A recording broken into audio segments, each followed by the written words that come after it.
Now students, let us try to see another sample code of using the for loop. अब मैं by design आप लोगों को problem statement के against solution नहीं दिखा रहा. रीजन इज कि जो फॉर लूप है वो रिलेटिवली थोड़ा सा ज्यादा वेरिएबल है as compare to while loop and basic loop, क्योंकि इसके अंदर ट्विकिंग, पॉसिबल ट्विकिंग थोड़ी सी ज्यादा है.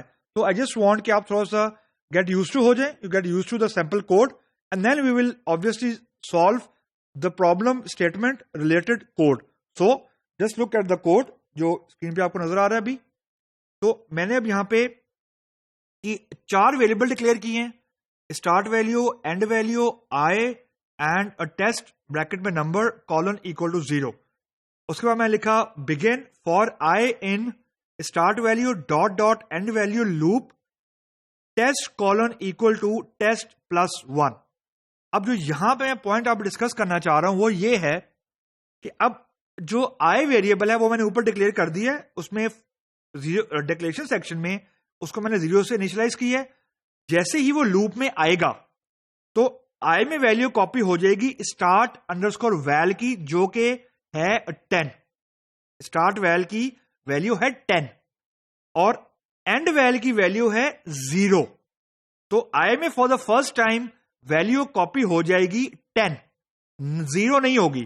तो जो आई की एक्चुअल वैल्यू थी डिक्लेरेशन सेक्शन में वो रिप्लेस हो जाएगी जो स्टार्ट अंडरस्कोर वैल की करंट वैल्यू है, यानी जो जिस वैल्यू से हमने स्टार्ट अंडरस्कोर वैल को इनिशियलाइज करवाया था यानी 10, वो कॉपी हो जाएगी आई के अंदर.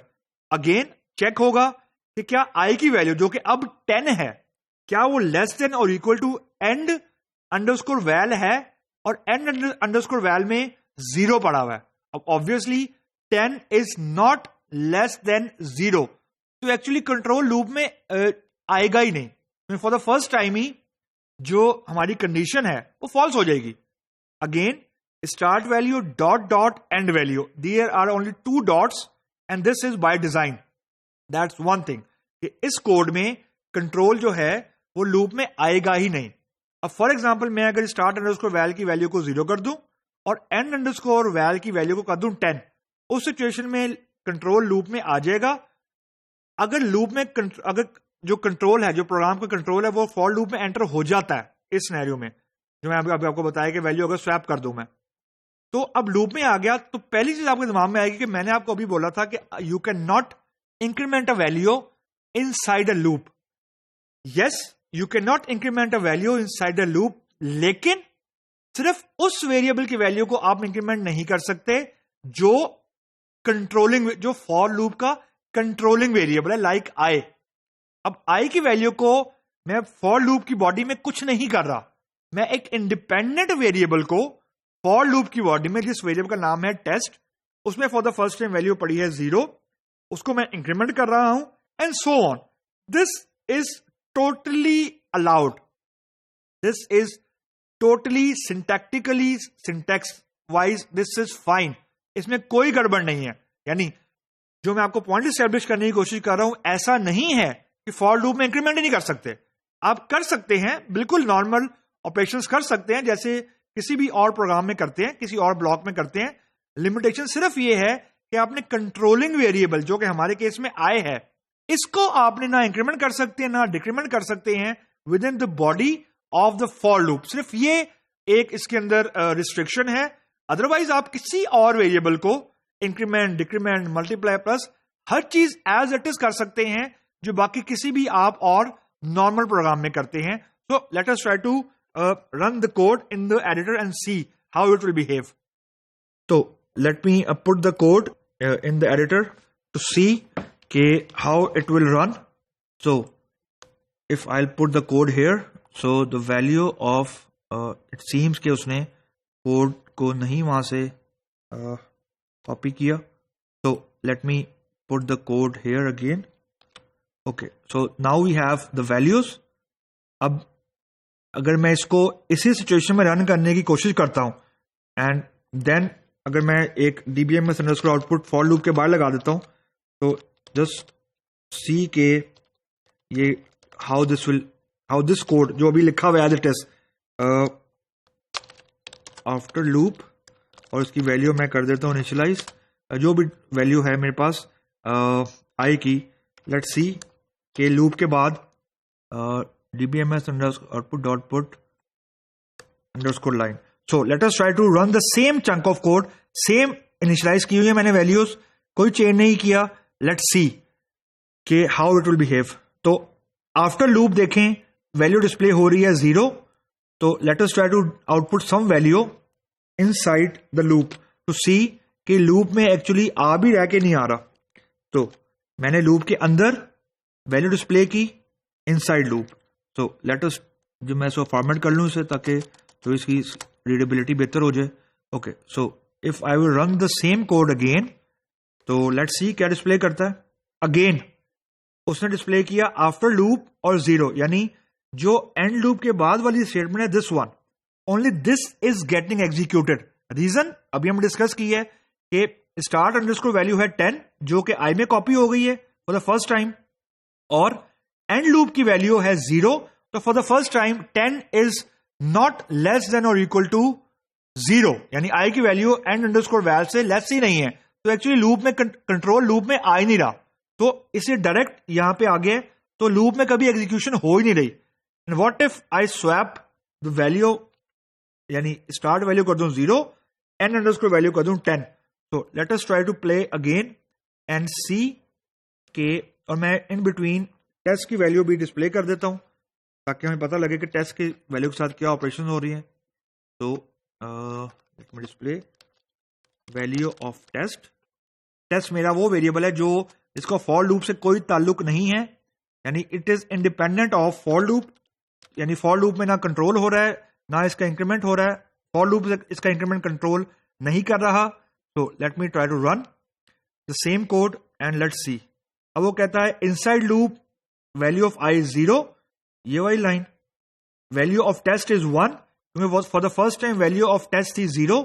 यहां पे हमने इंक्रीमेंट कर दी, यहां 1 हो गई, और यहां पे हमने 1 के अगेंस्ट जब डिस्प्ले करवाया तो this is 1 and this loop is going on. अब यहां पे देखें, 2 पॉइंट नोट करें कि अब लूप कम से कम एग्जीक्यूट हुआ है. रीजन मैंने यहां पे स्टार्ट वैल्यू को 0 कर दिया था और एंड वैल्यू को कर दिया था 10. दैट्स, मैंने वैल्यू स्वैप की थी, सिंटैक्स कोई चेंज नहीं किया, सिर्फ वैल्यू को स्वैप किया. That's point number 1.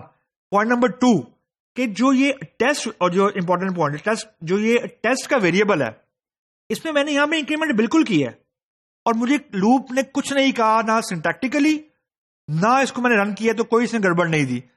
रीजन कि जो टेस्ट है वो फॉर की एग्जीक्यूशन में कहीं यूज नहीं हो रहा. लेकिन जब मैं इसको let suppose I colon equal to I plus 2 करता हूं या कोई भी करता हूं, नाउ लेट्स सी कि ये कोड क्या करता है हमारे साथ, हाउ इट विल बिहेव. तो दिस टाइम अराउंड वो कह रहा है expression I can not be used as an assigned target. इसका मतलब ये है कि जो ये आई है this is a part of the for loop, and इसका जो इंक्रीमेंट है वो हम यहां पे चेंज नहीं कर सकते. It is not allowed here. So let us try to, अब ये अलाउ नहीं है, तो let us try to change the value of start variable. Start variable है, इसको देखते हैं ये कैसे बिहेव करता है. तो स्टार्ट वेरिएबल ये वाला वेरिएबल है.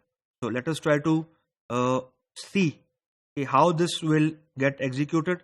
तो मैंने इसको दोबारा से रीरन किया, वो चल गया, उसने कोई मसला क्रिएट नहीं किया. रीजन जिससे मैंने आपको बताया था कि जो ये आई है सिर्फ इसको आप फॉर लूप की बॉडी में यू कैन नॉट एग्जीक्यूटेड, यानी आप इसको चेंज नहीं कर सकते. अब आई की value for the first time वो थी जो स्टार्ट वेरिएबल में थी, और स्टार्ट अंडरस्कोर वैल की value for the first time I में कॉपी हो गई. तो उसके बाद आई को चेक किया वो less then and underscore value है कि नहीं. तो स्टार्ट अंडरस्कोर वैल का काम सिर्फ फॉर द फर्स्ट टाइम था जब वो कॉपी किया है. तो मैंने इसको यहां पे बीच में इंक्रीमेंट ऑफ 2 भी कर दी है. तो आप लूप की बॉडी में देखें, लूप फिर भी 10 मरतबा ही चला है, उसे कोई फर्क नहीं पड़ा उसे. रीजन कि स्टार्ट अंडरस्कोर वैल का काम सिर्फ फॉर द फर्स्ट टाइम है कि उसकी वैल्यू कॉपी होनी है आई के अंदर, बस खत्म. उसके बाद स्टार्ट अंडरस्कोर वैल्यू या स्टार्ट अंडरस्कोर वैल का कोई काम नहीं है. तो मैं इसके अंदर जितना मजा इंक्रीमेंट करूं, it will not effect the execution of the loop. लेकिन मैं यहाँ पर डिस्प्ले करवा देता हूँ, for example value of start underscore val and just see कि वो क्या कहता है, स्टार्ट अंडरस्कोर वैल। तो इनसाइड द लूप मैं लिखता हूं स्टार्ट अंडरस्कोर वैल। तो लेट्स सी के हाउ इट विल बिहेव। तो लेकिन सिंटेक्स एरर नहीं है कि मैंने आई को इंक्रीमेंट किया तो सिंटेक्स एरर आया था। अब inside the loop value start value 2, 4, 6, 8 and so on, इससे कोई फर्क नहीं पड़ रहा। अब देखते हैं हम एंड अंडरस्कोर वैल्यू को चेंज करते हैं एंड लेट्स सी कि अब क्या होता है। एंड अंडरस्कोर वैल्यू को मैं चेंज किया and let us try to play around with the code. और अब एंड वैल्यू वो है जो कि जिसने हर मर्तबा कंपेयर करना है आई की वैल्यू को। तो let us try to run the code and see कि दिस वे अराउंड ये क्या करता है। तो अब ये देखें, जो लूप है वो अभी भी 10 मर्तबा ही चला है और एंड वैल्यू हो गई है 14। Reason for the first time जो एंड वैल्यू थी वो थी 10, 2 का इंक्रीमेंट हुआ 14 एंड सो ऑन। ये लूप चली जा रहा है और लूप ने हमेशा जो कंपेयर करना है वो आई की वैल्यू को करना है विद द एंड वैल्यू। लेकिन अब आप ये देख लें कि आई की value for the first time 1 ही थी और एंड वैल्यू को हम चेंज कर ही जा रहे हैं, लेकिन ये ओवरऑल लूप अभी भी 10 मर्तबा ही चला है। तो इससे मुराद ये है कि मैं चाहे स्टार्ट अंडरस्कोर वैल को चेंज करूं या एंड अंडरस्कोर वैल को चेंज करूं, it does not matter after the first execution. देखें, जो एंड वैल है वो चेंज हो ही जा रहा है, 12, 14, 16। आई की वैल्यू अभी भी फॉर द फर्स्ट टाइम 0 है और for the first time end val थी 10, खत्म। First time start val 0, first time end val है फॉर एग्जांपल 10, खत्म। और आई की वैल्यू है 0। स्टार्ट वैल कॉपी हो गया आई में, तो आई को यानी 0 शुड बी लेस देन और इक्वल टू एंड वैल जो कि है 10। अब मैं बॉडी में स्टार्ट वैल को भी चेंज कर सकता हूं, एंड वैल को भी चेंज कर सकता हूं, लेकिन जो बेसिक कंपैरिजन है that will still be between the original values of end val, end underscore val. And this is the example of it कि लूप अभी भी 11 मरतबा ही चल रहा है irrespective of the value of end val. यानी एंड वैल की वैल्यू 32 भी है, यानी इस हिसाब से लूप इनफाइनाइट हो जाना चाहिए।